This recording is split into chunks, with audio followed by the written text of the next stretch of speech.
que é a igreja? Muitos talvez, como as pessoas aí fora em geral, quando falam da igreja, pensam naquele edifício, naquela torre, naquele prédio. Olha que igreja bonita, especialmente no interior de Minas, lá, Ouro Preto, toda aquela Barbacena ali. Na verdade a gente vai para a Europa, um dos principais pontos turísticos em toda a cidade são as catedrais disso, a igreja daquilo. Em Israel, irmãos, em todo lugar que a gente foi, no Monte da Transfiguração está lá, a igreja da Transfiguração. No Monte das Bem-aventuranças, a igreja das Bem-aventuranças. A igreja católica comprou todos esses lugares, porque a Helena, filha de Constantino o Grande, ela amava a Deus, ela amava Jesus. Quando ela se converteu, ela foi lá em Israel, pesquisou, estudou e descobriu todos os lugares onde Jesus estava. A probabilidade é quase certa que esses lugares estão corretos. E ela comprou todos esses lugares. E aí ele construiu a igreja católica em todas elas, templos católicos. Então tem a igreja da Natividade, a igreja do Santo Sepulcro, etc, etc. Isso é igreja? Não. Isso é apenas um templo. Isso é apenas um templo. Atos 7, versículo 47. Aqui Paulo fala da história da construção. É Estevão que está pregando, relatando a história de Israel. Você sabe, Davi foi o rei que era segundo o coração de Deus. E ele foi usado por Deus para dominar todos os inimigos à volta de Israel. E ele trouxe um período de paz para Israel. Então ele foi um dos reis de maior sucesso e tinha um coração para Deus. E um dia ele falou para Deus, ele caiu a ficha. Ele foi que escreveu a maioria dos salmos, né? Ele amava o Senhor, ele cantava, ele tocava harpa e cantava os salmos para Deus. Daí um dia ele cantou esse hino: Senhor, Davi jurou, não vou em minha tenda entrar. Então ele cantou, quer dizer, não cantou esse hino, mas é o que esse hino se baseia no que ele sentiu. Eu não vou mais subir na minha cama, eu não vou mais fechar os meus olhos, não vou dormir, porque eu moro num palácio, mas Deus mora numa barraca. Naquele tempo havia o tabernáculo, não havia o templo. Deus mora numa barraca feia, preta, feia, encardida, e eu moro num palácio. Daí ele falou: Deus, eu vou construir uma casa para ti. Daí Deus falou para ele: ó, Davi, o seu coração é bom, mas você não vai construir uma casa para mim, porque você derramou muito sangue, você participou de muitas guerras, então o seu filho vai construir para mim. Então vamos lá, versículo 46.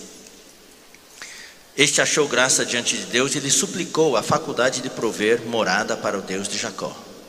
Davi pediu para Deus construir uma casa para ele, mas foi Salomão quem edificou a casa. Aí, olha só, irmãos, o que a palavra revela: entretanto, não habita o Altíssimo em casas feitas por mãos humanas. Deus não mora em nenhuma casa feita por mãos humanas. Como diz o profeta: o céu é o meu trono e a terra o estrado dos meus pés. Que casa me edificareis, diz o Senhor, ou qual o lugar do meu repouso? Muitas vezes quando a gente entra no templo, muitas pessoas entram na casa de Deus, entre aspas, fica quieto aqui baixinho, fala baixinho, aqui é a casa de Deus, aqui é a casa de Deus. Deus não mora em casa feita por mãos humanas. Eu vou mostrar para vocês onde Deus mora, o que é a igreja. Então o que é a igreja? A igreja não é o prédio, não é o templo. A igreja é Deus no espírito do homem. Tá. Vamos ler também Atos 20, 28. Atos 20, 28.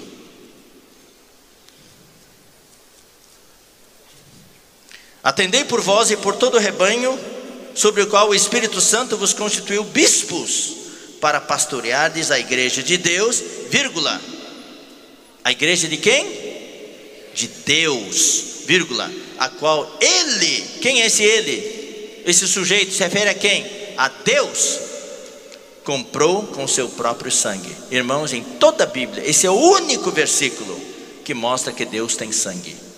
Sangue de Jesus, todos nós sabemos, Jesus tem sangue, ele verteu o seu sangue. Mas esse é o único versículo que fala do sangue de Deus. Na sua humanidade ele tinha sangue. E ele comprou a igreja com o seu sangue. Ah, então Deus comprou esse auditório com o sangue dele? Deus comprou a catedral de Notre Dame com o sangue dele? Não, é absurdo dizer isso. Deus comprou você com o sangue dele. Isso mostra o quê? Que a igreja não é o templo, a igreja somos nós. Isso tem que estar bem claro. Então ninguém saia da reunião hoje pensando: olha que igreja bonita.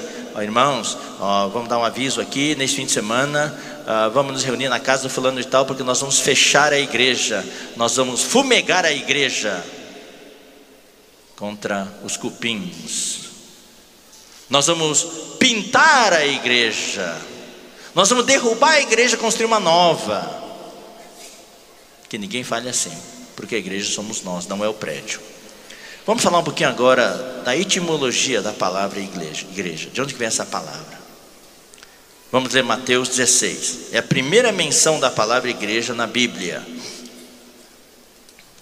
Mateus capítulo 16. Então a primeira parte está bem clara. A igreja não é um prédio, a igreja não é um edifício, a igreja não é uma catedral, a igreja somos nós. Nós somos a igreja é constituída de pessoas. Então vamos ler agora Mateus capítulo 16, versículo 18. Também eu te digo, na verdade o contexto é o seguinte: Jesus estava em Jerusalém, mas ele queria mostrar algo para os discípulos, e levou os discípulos lá para Cesareia de Filipe. Eu nunca estive em Jerusalém antes, nunca tinha estado. Dessa vez que eu estive lá junto com os irmãos, eu entendi por quê. Porque em Jerusalém, irmãos, o ar está carregado de religião. É difícil, aquele lugar está saturado de religião. Então Jesus teve que levar os discípulos para um lugar com céu limpo, sem a contaminação da religião, para mostrar algo para eles. Daí Jesus perguntou para os discípulos: escutem, quem que o povo diz que eu sou? Daí responderam: dizem que você é João Batista. Outros dizem: não, dizem também que você é Elias. Também dizem que você é Jeremias. E também dizem que você é um dos profetas. Jesus: tá bom. Agora vocês, quem que vocês dizem que eu sou? Daí os discípulos, ficaram assim. Daí Pedro, como sempre, daí ele tomou a frente: tu és o Cristo, o Filho do Deus vivo. Pedro sempre tinha essa bênção de falar primeiro, né? Então Jesus falou para ele: Pedro, bem-aventurado é Simão Bar-Jonas. Simão era o nome dele. Bar quer dizer filho, Jonas de Jonas. Então Simão Bar-Jonas é Simão, filho de Jonas. E nós temos essa prática no nosso meio. Por exemplo, tem o irmão André Dong ali, André Dong. Quando a gente fala da Maria Dong, a gente não fala Maria Dong, a gente fala Maria do André. A Maria do André. Então aqui também, Simão do Jonas, Simão, filho do Jonas. Tá certo? Porque não foi carne e sangue que te revelaram, mas meu Pai que está nos céus.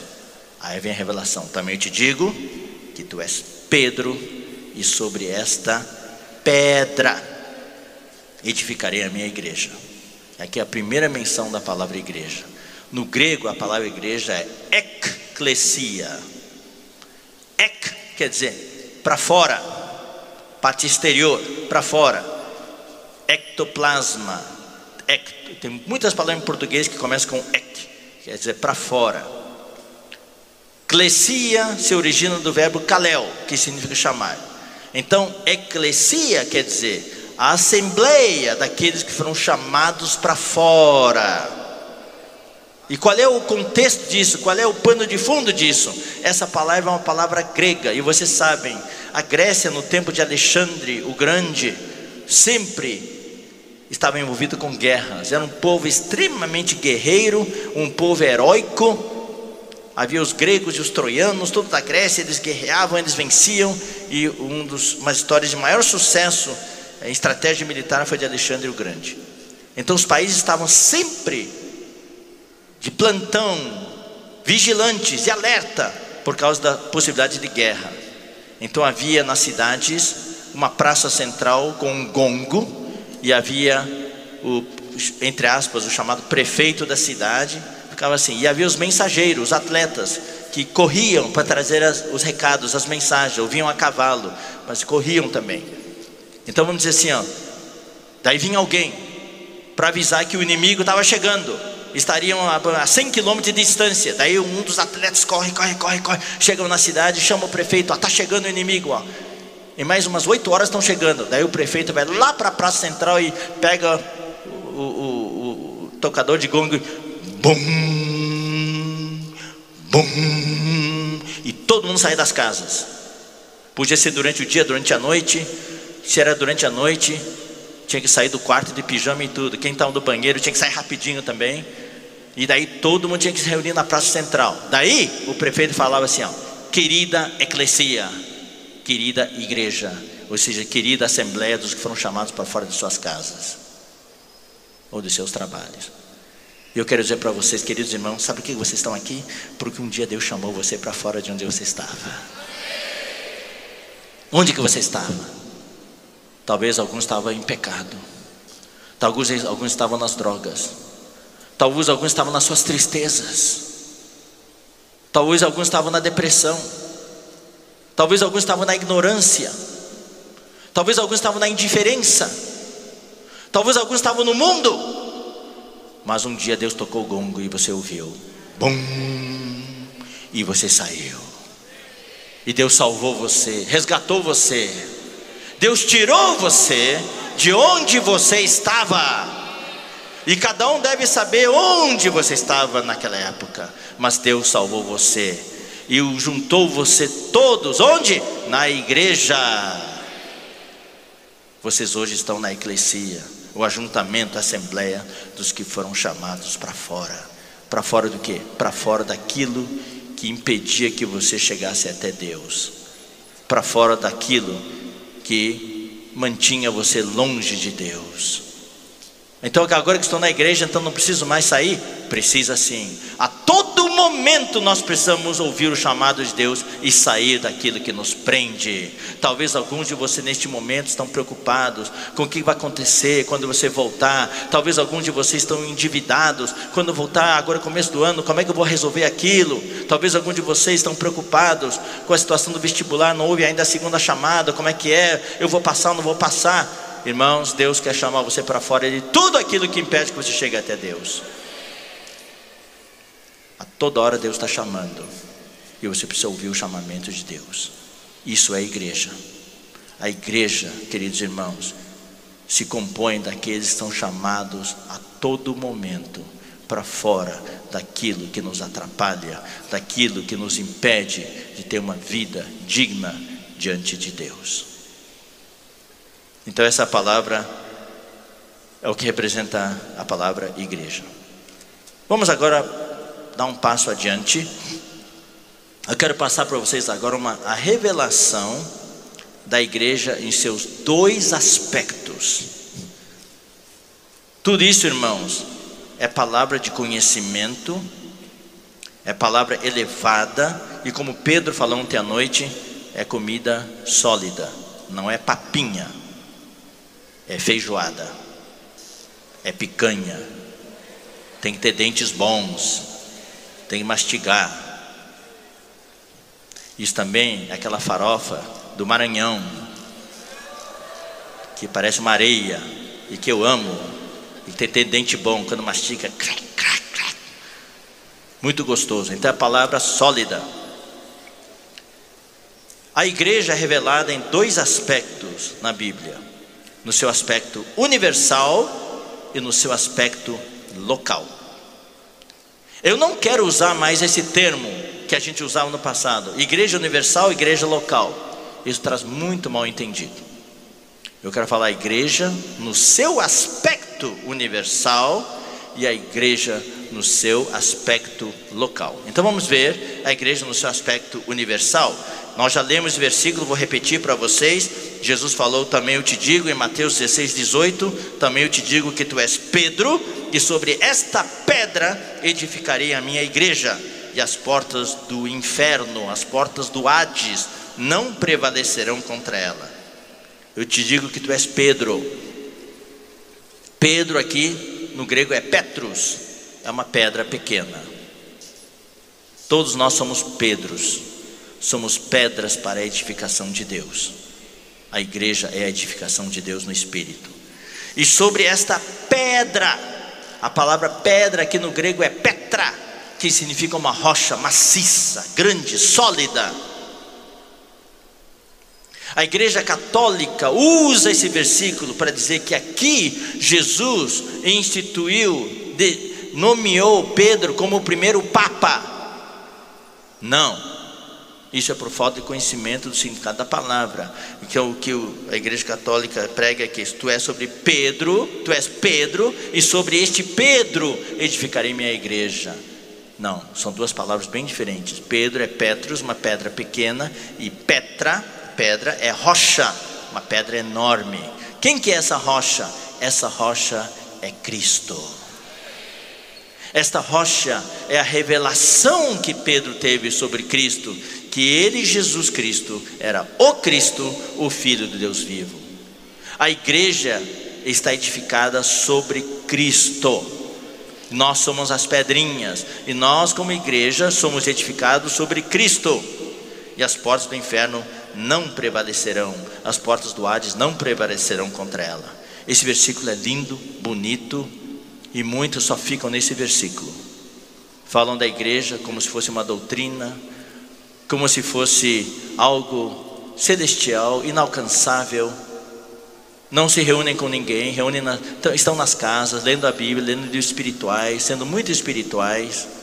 De vez em quando reúnem aqui e ali, mas não têm uma vida prática da igreja, não estão com ninguém, daí não brigam com ninguém. Sabe, a melhor maneira de não brigar com ninguém, sabe qual que é? É não ficar com ninguém. Tem muita briga na sua igreja, então a melhor maneira é cada um ficar em sua casa. E ainda assim não garanto que não tem briga, porque briga com a mulher e com o marido. Então, essa é a igreja no aspecto universal. Edificarei a minha igreja, e as portas do Hades não prevalecerão contra ela. Onde é que fica essa igreja? Aqui não fala. É o aspecto universal da igreja. Engloba todas as eras e todos os lugares. Mas Jesus é prático, Deus é prático. Deus não só revelou o aspecto universal, Deus revelou também o aspecto local, prático. Com caras, pessoas com caras, com rosto, com todos os seus problemas, com todas as suas dificuldades. Daí vamos ver Mateus 18, versículo 17. Mateus 18, 17. 15, vamos ler a partir do 15. Se segurem nas suas cadeiras, porque eu quero hoje, queridos irmãos, querido jovem, mostrar um aspecto da igreja, o seu aspecto local, para tirar um pouco da sua cabeça aquela ideia. Sabe por que muitos jovens tropeçam? Porque tem um conceito de que é a igreja é aquele lugar perfeito, é o Shangri-La do Pedro Dong. Nós vamos chegar lá, no Shangri-La que o Pedro falou, nós vamos chegar lá, estamos a caminho, nós vamos edificar, construir o nosso Shangri-La, tá bom? Quem quer se adiantar, é só se mudar para o Rio Grande do Sul, tem uma praia lá perto de Capão da Canoa que chama Shangri-La. Nós vamos chegar lá, mas enquanto isso, irmãos, a igreja tem as suas dificuldades. Nós temos uma impressão, a igreja, os cooperadores são perfeitos. Daí quando um cooperador faz uma coisa, comete uma barbaridade, comete uma ofensa, um cooperador fez isso, o Miguel Mar falou aquilo, o Miguel Mar era meu ídolo.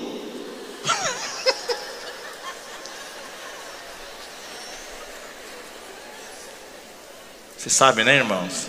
Entre nós não tem competição, mas preciso declarar que o Miguel Maia é o ídolo da maioria dos irmãos.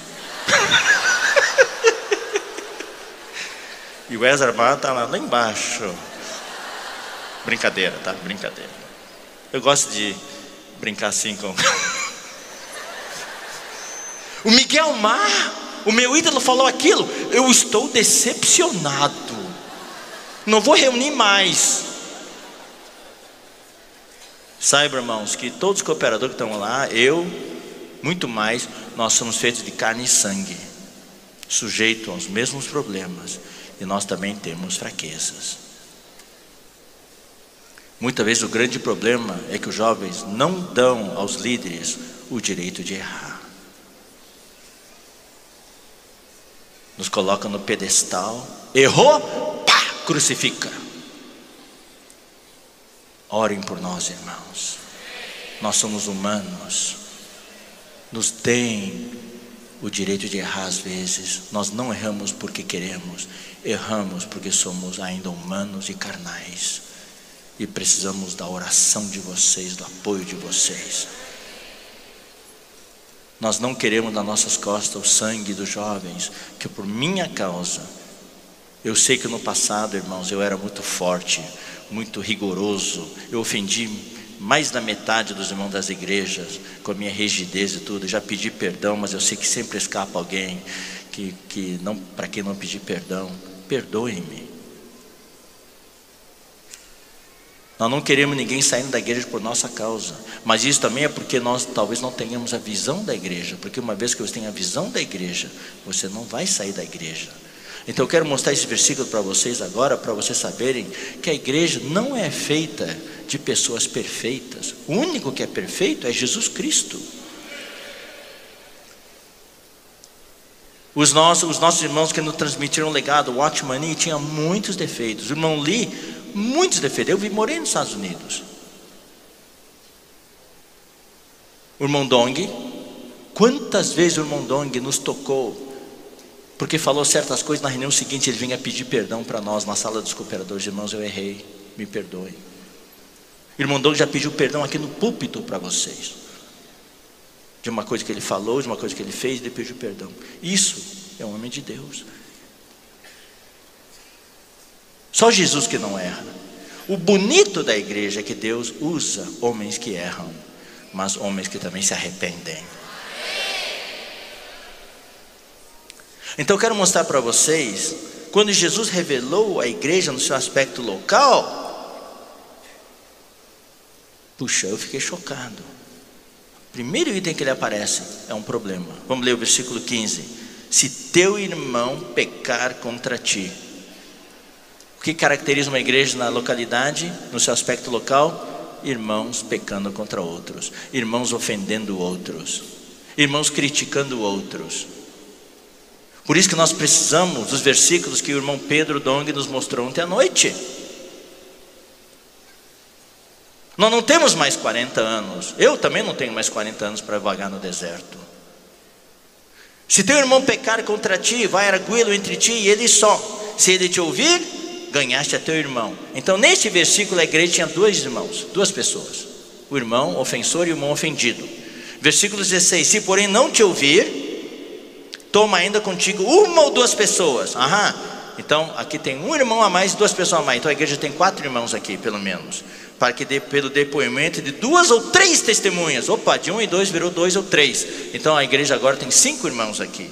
Toda a palavra se estabeleça. E se ele não atender, dize-o à igreja. Diz a igreja como? Lá no céu? Ó igreja! Olha o Amir que falou aquilo para mim. Marco Melo e eu trabalhamos juntos muitos anos. Rapaz, a gente se ofendia muito. Uma vez eu fiz uma coisa assim, a gente trabalhava junto traduzindo a versão de restauração, e eu era muito duro, eu era irredutível. E o Marco Melo vai ser um vencedor porque trabalhou comigo. Daí um dia o Marco não aguentou, ele também tem suas fraquezas. O Marco também tem suas fraquezas. Ele pegou o lápis dele e pá, atirou em mim. Pode um negócio desses?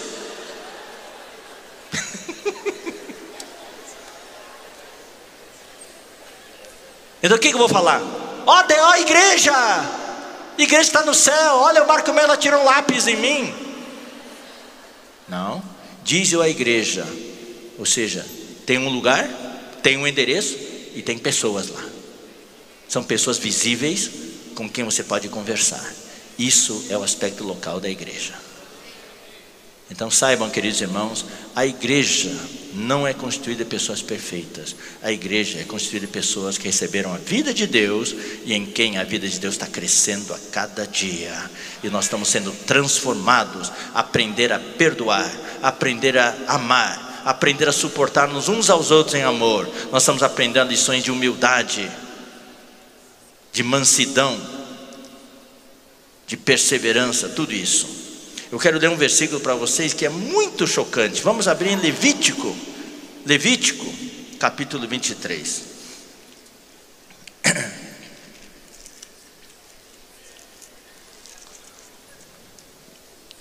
Aqui temos as festas.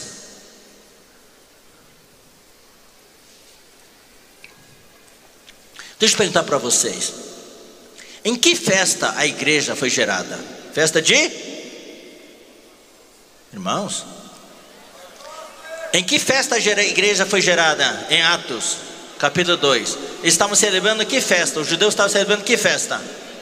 Pentecostes. Então até nisso, irmão, nós temos que estudar, aprender. Existiam as 3 festas entre os judeus: a festa dos pães asmos, que é logo em seguida a Páscoa, 7 dias. A festa de Pentecostes e a festa de tabernáculos, tá? A festa dos tabernáculos. Então vamos ler aqui em Levítico 23. São estas festas fixas do Senhor, versículo 4. São estas festas fixas do Senhor, as santas convocações que proclamareis no seu tempo determinado. No primeiro mês, aos 14 do mês, no crepúsculo da tarde, é a Páscoa do Senhor.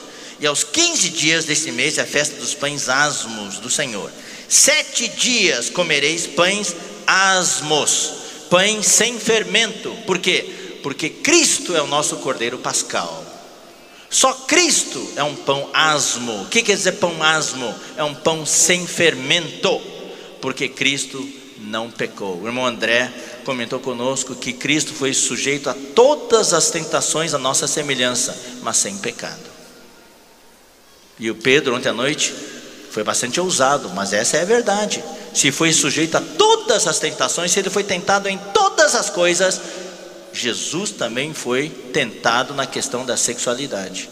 E existe hoje algumas correntes por aí dizendo, né, irmãos, isso aqui nós que estamos na igreja temos que crer o que na Bíblia fala. Estão dizendo que Jesus teve um caso com Maria Madalena, não sei o que lá. São todas essas teorias que vêm por aí.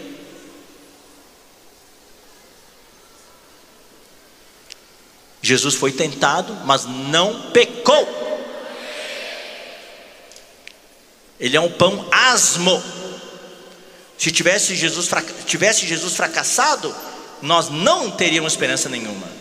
A redenção não se teria realizado. Mas olha agora Pentecostes, versículo 15. A Páscoa representa o dia em que Jesus morreu, foi imolado, em que Jesus foi crucificado. A festa de Pentecostes representa o dia em que a igreja surgiu. Porque em Atos capítulo 2, a igreja surgiu no dia de Pentecostes. Naquele dia o Espírito Santo desceu sobre os discípulos e houve um vento forte, e línguas como de fogo foram distribuídas sobre eles. E eles falaram em línguas, língua das nações, língua dos povos, que todo mundo entendia. Eles pregaram o evangelho e naquele dia 3.000 foram batizados. Versículo 15: contareis para vós outros desde o dia imediato ao sábado, desde o dia em que trouxerdes o molho da oferta movida, 7 semanas inteiras serão. Até o dia imediato ao 7º sábado contareis 50 dias, por isso chamado Pentecostes. Pente vem de pentá, 5, pentacampeão, 5, Pentecostes é 5 vezes 10, 50 dias. Então trareis nova oferta de manjares ao Senhor. Agora presta atenção ao versículo 17. Isso é chocante. Das vossas moradas trareis 2 pães para serem movidos. De 2 dízimas de um efa de farinha serão. Agora essa frase: levedados se cozerão, são primícias ao Senhor. Levedado quer dizer fermentado. Para a Páscoa era um éfa de flor de farinha. Só Jesus é a flor de farinha, do mais fino, sem pecado. Aqui é só farinha, mas é com fermento. O que quer dizer isso? Já no Antigo Testamento, no tempo de Moisés, Deus sinalizou. Quem são esses dois pães? Esses dois pães são os dois povos que compuseram a igreja no início. São os judeus são um dos pães, e o segundo pão são os gentios. E ambos os pães são fermentados. Quer dizer, a igreja é constituída de pessoas que têm pecado, pessoas que têm falhas, têm defeitos, mas que Deus está purificando, cujo fermento Deus está tirando pouco a pouco, para que nós sejamos a igreja pura, a noiva de Cristo sem mácula diante do Senhor. Por que eu estou gastando tempo para mostrar isso para vocês? Para vocês entenderem, queridos irmãos, que na visão da igreja, nós precisamos saber, a igreja universal é perfeita na visão de Deus, mas na prática, a igreja tem suas dificuldades, porque a igreja é composta de seres humanos. Talvez alguns de vocês fiquem decepcionados com alguns irmãos das lideranças que cometeram certas coisas, falaram certas coisas, e isso desanima você, você quer ir embora da igreja. Mas eu pergunto, será que você também não tem defeitos? Você é perfeito? Você é puro? Não, todos nós precisamos do Senhor. Eu quero dizer isso para vocês, irmãos, que na visão da igreja, você precisa ver que a igreja não é uma coisa perfeita ainda. Nós estamos a caminho. Por isso que a Bíblia fala que a igreja precisa ser lavada com o jato da água da palavra. A igreja precisa estar cheia do Espírito. E pouco a pouco as rugas vão saindo, as manchas vão saindo, e nós vamos tornar a igreja gloriosa. Isso faz parte da visão da igreja. Tirem da sua cabeça, querido jovem, que a igreja já está no seu destino, tudo perfeito, não tem nenhum erro não. Muitas vezes eu vi jovens tropeçarem, porque não tiveram estômago para digerir isso. Eu quero rogar a vocês, jovens, nós precisamos de vocês. Precisamos da contribuição, precisamos da ajuda, precisamos do serviço de vocês. Precisamos que vocês vejam que a igreja está sendo edificada hoje. Estamos no processo. Vamos juntos buscar esse aperfeiçoamento. Vamos juntos buscar esta maturidade. Não vamos criticar, não vamos apontar dedos, não vamos nos decepcionar. Saibam, especialmente eu menciono com relação às lideranças, que os irmãos que estão à frente são todos humanos. Mais do que nunca precisam das suas orações, do seu apoio, do seu serviço para cooperar. Vocês estão dispostos? Vocês estão dispostos? Nós precisamos de vocês. Então temos a igreja no seu aspecto universal, mas Deus é prático. A igreja no seu aspecto local. Claro, irmãos, eu falei agora na sua natureza humana, tudo, mas a igreja no aspecto local tem muitas coisas boas, positivas, cheias de desfrute. Sim ou não? Eu não troco a igreja da vida da igreja por nada. Daqui não saio, daqui ninguém me tira. Eu fui na internet, vi, tem várias músicas. Daqui não saio, daqui ninguém me tira. Mas não é nesse sentido não. O inimigo quer que você saia da igreja, o inimigo quer tirar você da igreja. Daqui não saio, daqui ninguém me tira. Eu falei lá no Nordeste, eu fiz uma gira lá no Nordeste, eu falei, nem que o Jobs, o cara seu me ponha para fora pontapés, eu saio dali. Este é o meu lar, este é o meu lugar. Eu não estou em qualquer igreja, eu não estou em mais uma igreja, eu estou na igreja. E eu quero que vocês jovens saibam disso.